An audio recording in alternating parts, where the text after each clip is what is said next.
Halo Sobat Prisma, selamat datang di podcastnya Prisma. Podcastnya Prisma adalah bagian dari UKM Pengembangan Prestasi dan Riset Mahasiswa yang dibuat untuk menginspirasi Sobat Prisma di bidang akademik maupun non-akademik. Bersama aku Caca, yang akan menemani Sobat Prisma untuk berbincang-bincang bersama pembicara yang tentunya akan membagikan kisah menarik dan inspiratif bersama kita. Nah, jadi di podcastnya Prisma di episode yang ketiga ini, ada Mas Muhammad Yazid yang akan berbincang sama kita pada hari ini. Mas Yazid ini lahir di Surabaya pada 20 September 2001. Mas Yazid ini pastinya merupakan bagian dari keluarga besar Prisma, pernah menjadi ketua divisi 5 Public Relationship, pernah bergabung di Ahlan Magazine sebagai Text Editor Vice Chairman, juara 3 esai STDI Imam Ash-Syafi'i Jember, dan Mas Yazid ini merupakan salah satu mahasiswa psikologi yang punya segudang pengalaman psikoedukasi berupa video. Mas Yazid juga terlibat dalam penyuluhan, yang pastinya pas banget nih buat kita ajak diskusi sesuai dengan tema kita pada hari ini. Mungkin bisa kita sapa dulu nih Masnya. Halo Mas, gimana kabarnya? Oh, halo. Perkenalkan, di sini aku Muhammad Yazid. Panggil aja sebagai Kak Yazid gitu ya. Nah, di sini aku dulu adalah kepala divisi 5 di Public Relationship. Di situ aku juga di Prisma aku belajar banyak banget mengenai bagaimana sih kita mengelola organisasi, kemudian masalah kepemimpinan, kemudian juga bagaimana kita mengatur waktu dan lain sebagainya. Alhamdulillah di Prisma setelah 2 periode saya dapat banyak banget manfaat gitu Kak. Oke, nah jadi udah pada kenal nih ya sama pembicara kita hari ini. Nah, dengan pengalaman Mas Yazid yang nggak diraguin lagi nih dalam organisasi, terutama di Prisma, ketemu sama banyak banget kepala dan banyak banget pikiran ya Mas, dan pastinya kan punya struggle-nya sendiri itu. Nah, jadi pada hari ini kita akan berbincang mengenai permasalahan yang relate banget buat Sobat Prisma, terutama yang ikut organisasi nih. Nah, tema kita pada hari ini itu membangun kecerdasan emosional dalam berorganisasi. Sebelum Mas Yazid membahas lebih jauh tentang gimana membangun kecerdasan emosi dalam berorganisasi, mungkin Mas bisa sedikit jelasin nggak ya, emosi itu sebenarnya apa sih Mas? Oke, jadi kan kita sering dengar nih emosi, orangnya emosian, emosinya jelek banget sih dan lain sebagainya. Terus kita bertanya-tanya nih, apa sih tuh emosi? Nah, jadi pendengar semua, emosi itu bisa dikatakan sebagai respon atau jawaban dari sebuah stimulus yang dihadapi oleh seseorang. Jadi misalnya nih, ada sebuah stimulus atau sebuah kejadian, kemudian bagaimana kita meresponnya itu adalah sebuah emosi. Dan di dalam emosi ini tuh ada banyak faktor yang terlibat, misalnya perasaan, terus juga bisa fisik, bisa juga ada juga misalnya aspek-aspek fisiologis kayak detak jantung dan lain sebagainya. Contohnya gampangnya gini, tentang emosi. Kalau kita lagi marah misalnya, kalau lagi marah kan bawaannya detak jantungnya tuh tinggi, kemudian kita jadi terasa panas badannya. Nah, itu merupakan emosi yang sebagai respons atau jawaban dari sebuah stimulus yang kita hadapin. Gitu Mbak Caca, gambaran umumnya. Oh, jadi Sobat Prisma udah punya gambaran umum nih ya, emosi itu apa. Nah, kita balik lagi ke judul awalnya nih. Tadi ada kata-kata kecerdasan, membangun kecerdasan emosional. Tadi emosi kan udah tahu nih ya apa. Tapi kalau kecerdasan emosional itu apa ya Mas? Terus manfaatnya buat kita itu apa ya Mas? Oke, kecerdasan emosional tuh apa sih? Kita sering dengar tentang IQ ya, intelligence quotient ya, kecerdasan yang berupa IQ. Itu kita sering banget dengar IQ-nya tinggi, IQ-nya rendah dan lain sebagainya. Nah, di sini juga ada EQ atau emotional intelligence. Nah, di sini itu kemampuan atau mungkin kecerdasan emosional itu adalah kemampuan orang untuk menggali, memahami, kemudian sadar dan mengekspresikan emosi mereka pada tempatnya. Jadi kita itu dikatakan cerdas emosional jika kita itu menempatkan emosi kita sesuai pada tempatnya. Misalnya ketika kita ada hal yang menyedihkan, ya kita sedih. ada hal yang menyenangkan, kita senang, dan kita juga nggak berlarut-larut dalam kesedihan ataupun dalam kesenangan itu. Jadi kita pintar ataupun bijak menaruh emosi pada tempatnya, kurang lebih seperti itu, Kak. Iya, jadi emang kecerdasan emosi itu intinya tuh kita tuh bisa menempatkan emosi pada situasi yang sesuai gitu ya Mas ya. Iya, bener banget. Lalu kira-kira manfaat untuk kita tuh apa sih dengan kita tuh bisa menempatkan emosi kita pada situasi yang tepat gitu?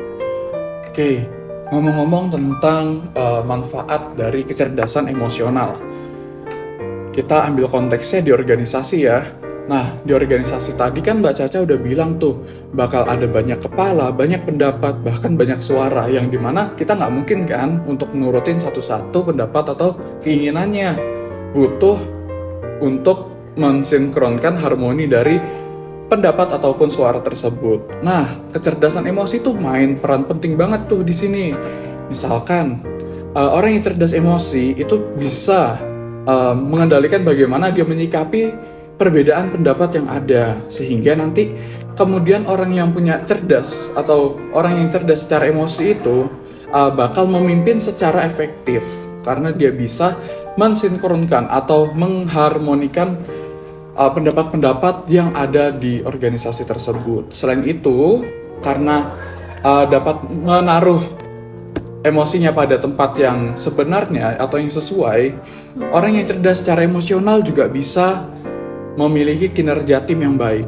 Karena mimpin tim itu nggak gampang loh. Karena mimpin tim itu kita harus bukan hanya sebagai leader yang memimpin atau mencari jalan arahnya bergerak sebuah organisasi, tapi kita juga harus mengajak atau menggandeng anggota-anggota yang kita punya untuk maju ke depan. Ya, dan yang terakhir, dengan kecerdasan emosi juga dan dengan dua hal yang udah aku sebutin tadi, secara tidak langsung produktivitas kita bakal melejit secara drastis. Karena apa? Karena dengan kita menempatkan emosi dengan baik dan juga kolaborasi dan juga kepemimpinan yang baik, tidak langsung kecerdasan produktivitas dari organisasi itu bakal maju banget gitu. Gitu ya Mas. Jadi emang emosi itu punya peran yang sangat besar gitu ya dalam berorganisasi. Seperti yang Mas udah jelaskan sebelumnya, kayak organisasi itu kan emang banyak kepala, jadi perlu sinkronasi. Terus juga kalau namanya organisasi pasti kita kadang punya agenda rapat-rapat, terus memberikan pendapat. Nah, di situasi seperti itu tuh Mas, kayak rapat-rapat atau kegiatan-kegiatan gitu, Mas punya kendala gitu nggak sih Mas di dalam organisasi di saat ada rapat itu? Apakah ada kendala emosi atau semacamnya gitu Mas? Ya, jadi kan namanya berorganisasi kan tidak lepas dari lika-liku permasalahan ya. Pasti ada aja yang terjadi di organisasi tersebut. Nah, kecerdasan emosi itu penting untuk diterapkan di organisasi. Jadi kalau orang yang cerdas secara emosional itu dalam berorganisasi, dia bisa memiliki kesadaran diri yang baik. Jadi dia tahu, oh saat ini saya harus mendengarkan pendapat orang lain terlebih dahulu, atau mungkin ya saya harus menghormati pendapat yang lebih baik. Karena kalau kita nggak punya kecerdasan emosi yang baik, bakal jadinya egois. Nah, kalau egois itu kan maunya menang sendiri, sedangkan belum tentu pendapat yang kita punya adalah pendapat yang terbaik untuk organisasi. Jadi orang yang punya kecerdasan emosi itu bakal sadar diri, oh ya ini batasanku di mana, batasanku yang seharusnya aku lakukan yang mana, dan yang tidak aku lakukan itu bagaimana. Kemudian juga secara nggak langsung dengan sadar diri itu, orang yang cerdas secara emosional itu dapat bersosialisasi dengan baik. Nah, bersosialisasi dengan baik ini kan penting banget tuh dalam organisasi. Kita di dalam organisasi nggak bisa bergerak sendirian. Organisasi seperti yang didefinisikan itu adalah sekumpulan orang yang bergerak menuju suatu tujuan yang sama. Nah, sedangkan kalau kita sendiri bergerak ke goals yang sama, itu rasanya mustahil disebut sebagai organisasi. Makanya, bersosialisasi itu penting banget dalam implementasinya di organisasi. Dan juga yang paling penting dari kecerdasan emosional adalah mengatasi konflik. Nah, jadi kan banyak banget nih organisasi itu kadang ada konflik, entah itu konflik karena perbedaan pendapat ataupun konflik karena ada masalah eksternal dan lain sebagainya. Kalau kita nggak pintar ngatur emosi kita, apa yang terjadi? Kejadian tersebut atau mungkin masalah tersebut akan menjadi lebih besar. Karena apa? Karena kita nggak bisa ngendalin emosi. Kita marah atau kita lepas kendali, nah itu akan hanya memperburuk dari keadaan. Jadi Mbak Caca, di sini itu kendali atau kecerdasan emosi itu penting banget buat setiap anggota dari organisasi itu. Gitu Mbak Caca. Oh gitu ya Mas. Nah ini kan udah dibahas tentang tadi emosi itu apa, terus udah disinggung juga tentang kecerdasan emosi, terus juga udah dibahas banyak banget nih manfaat dengan memiliki kecerdasan emosi. Mungkin sekarang Sobat Prisma tuh pengen mengulik lebih dalam mungkin ya dengan pengalaman Mas itu. Mungkin mirip dengan pertanyaan sebelumnya, pengalaman Mas Yazid di organisasi kayak Mas ketemu kendala-kendala apa aja gitu di dalam organisasi itu? Oke, aku mau cerita dikit. Jadi ketika menghadapi suatu kejadian ya, dulu tuh pernah banget ada suatu masalah di mana untuk kita pengen mencapai suatu kerjaan nih, kita di sini berbeda pendapat. Ada yang beranggapan, oh kita menggunakan aplikasi A sepertinya lebih bagus. Kemudian ada yang bersaran, oh kita pakai aplikasi B lebih bagus. Ada juga yang saran aplikasi C lebih bagus. Jadi ada perbedaan pendapat nih, aplikasi mana yang bagus untuk digunakan di Prisma waktu itu. Nah, perbedaan pendapat ini tuh pada waktu itu belum dapat disikapi secara cerdas emosional. Jadi itu dari hal perbedaan aplikasi itu kemudian hal tersebut memanas menjadi sebuah ajang untuk malah bertukar pendapat dan juga saling mendebat begitu. Padahal sebenarnya kita itu cuma mau menentuin aplikasi mana yang lebih baik. Nah, kemudian disinilah peran adanya moderator ataupun penengah yang memiliki kecerdasan emosional di mana bisa menengahi dari konflik tersebut. Sehingga dengan adanya penengah tersebut konflik bisa diselesaikan dengan lebih baik dan juga pendapat bisa diambil yang terbaik gitu dengan hormat kepada pendapat-pendapat lain yang tertolak gitu Mbak Caca. Oke gitu ya Mas. Pengalaman Mas dalam mengatasi kendala tadi itu gimana? Tadi kan Mas udah singgung tentang harus adanya penengah gitu. Ya, jadi untuk ngatasin kendala tuh bener banget tadi harus ada satu orang yang netral. Jadi biasanya nih ya, kalau misalkan ada konflik, itu lebih baik kita cari satu orang yang netral. Yang mana orang ini tuh punya kendali ataupun punya kemampuan emosi yang baik. Sehingga orang ini nanti apapun yang terjadi, dia tetap netral, ngatur emosinya, tidak terbawa arus dan lain sebagainya. Karena apa? Karena dengan orang ketiga yang netral ini, dia bisa melihat masalah lebih baik, lebih objektif, dan juga lebih sadar ataupun memiliki insight dalam dirinya mengenai pendapat mana yang lebih baik ataupun dapat memberikan saran baru yang mendamaikan kedua belah pihak dan juga memberikan solusi yang terbaik begitu. Gitu ya Mas. Oke, mungkin ini pertanyaan yang paling penting mungkin ya dari podcast Prisma yang ketiga ini. Tadi kan udah dijelasin juga kayak gimana pentingnya sih memiliki kecerdasan emosi. Nah, ini mungkin Mas punya tips tersendiri nggak sih? Kayak gimana caranya membangun kecerdasan emosi tadi? Atau mungkin gimana caranya jadi penengah tadi yang bisa membantu kita dalam menyelesaikan konflik gitu Mas?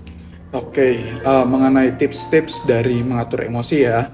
ataupun bagaimana kita memiliki emosi yang baik. Yang pertama itu adalah kenali di mana posisi kita. Nah, dengan mengenali diri kita sendiri ataupun mengenali apa peran kita, di situ kita bisa lebih sadar diri dan juga dapat memposisikan kita sebagaimana mestinya. Nah, misalkan aku kasih gambaran kayak gini deh Mbak Caca. Misalkan aku tuh anggota dari divisi X gitu ya, divisi yang bergerak di bidang misalkan riset begitu. Nah, aku harus sadar diri, aku bergerak di bidang riset. Jadi, aku tidak boleh mencampuri kegiatan yang lain karena nanti akan menjadikan adanya konflik. Dan begitu pun sebaliknya, jika aku di divisi riset itu mengalami konflik internal, ya kita tahu apa yang kita kerjakan, apa yang kita berikan, dan juga merespon stimulus berupa masalah itu dengan baik. Dengan baik ini bukan hanya diam, bisa juga partisipasi. Misalkan menjadi penengah tadi bisa, atau jika konflik itu meluas, kita dapat membantu untuk meredakan kedua belah pihak jika memungkinkan. Gitu Mbak Caca. Terus ada lagi nih tips lagi buat memiliki kecerdasan emosi yang baik, yaitu adalah banyak-banyak bersosialisasi dan mengenal orang lain lebih baik. Karena kita tahu orang itu unik dan beragam. Setiap individu memiliki keunikan masing-masing. Jadi dengan mengenal orang lain lebih baik dan lebih dalam, kita juga bisa memaklumi apa sih yang orang lain itu nggak suka dan apa yang orang itu suka. Jadi kita bisa menempatkan diri kita sebaik-baiknya. Begitu Mbak Caca. Oke, jadi kita nih udah denger banyak banget ini ilmu-ilmu ya dari Mas Yazid. Terus Sobat Prisma, mungkin benang merah yang dapat kita tarik gitu ya dari perbincangan itu. Yang pertama itu, jadi emosi itu adalah respon jawaban dari stimulus seseorang terhadap sesuatu, entah itu situasi ataupun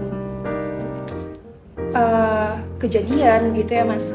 Dan emosi juga itu bukan hanya marah ya, emosi itu juga rasa senang, sedih itu juga termasuk dalam emosi. Terus juga ada yang namanya kecerdasan emosional.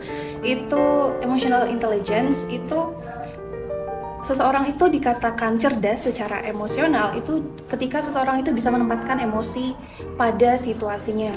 Terus juga udah dijelasin sama Mas Yazid ini banyak banget manfaat dengan memiliki kecerdasan emosi. Soalnya kalau di organisasi itu kita perlu sinkronasi ya Mas ya. Terus ada banyak kepala, banyak pendapat. Untuk menghindari adanya konflik juga itu diperlukan kecerdasan emosional seperti itu. Dan juga yang sempat beberapa kali dibahas sama Mas itu adalah tahu batasan gitu ya Mas ya. Itu juga untuk membantu kita dalam memiliki kecerdasan emosional. Lalu untuk menghadapi konflik juga tadi Mas Yazid sudah jelasin gitu ya, perlunya orang ketiga, orang yang mempunyai kecerdasan emosional, yang netral, pikirannya terbuka sehingga dapat memberikan saran-saran baru agar konflik itu bisa teredam seperti itu ya Mas ya. Lalu juga ada tips-tips nih dari Mas Yazid. Yang pertama tadi kenali posisi kita, peran kita. Lalu yang kedua itu dengan menjadi orang ketiga, kita tuh bisa membantu meredakan kedua belah pihak yang sedang konflik seperti itu. Lalu juga banyak-banyak bersosialisasi dengan bertemu banyak orang, kita akan semakin paham bahwa memang karakter orang itu berbeda-beda. Jadi kita lebih dapat menempatkan diri kita. Kurang lebih seperti itu ya Mas ya? Iya, benar banget. Nah, sebelum kita tutup mungkin ada pesan atau sesuatu gitu yang ingin Mas sampaikan nih buat sobat-sobat Prisma yang lagi dengerin podcastnya Prisma. Oke, pesan-pesan yang dapat aku sampaikan buat closing dari podcast ini adalah kita itu nggak mesti bahagia terus, nggak mesti sedih terus. Ada waktunya kita bahagia, ada waktunya kita juga sedih. Jadi sebagaimana Allah menciptakan ada malam dan siang, begitupun emosi kita ada naik dan turunnya. Jadi yuk teman-teman semua, kita semangat, kita pasti bisa hadapi dunia dengan optimis. Begitu Mbak. Oke, Makasih banyak loh Mas udah mau ngeluangin waktunya buat menjadi pembicara, berbagi cerita, pengalamannya juga, berbagi ilmunya juga gitu di sini. Dan buat Sobat Prisma, nantikan podcast Prisma di episode berikutnya. Bye-bye!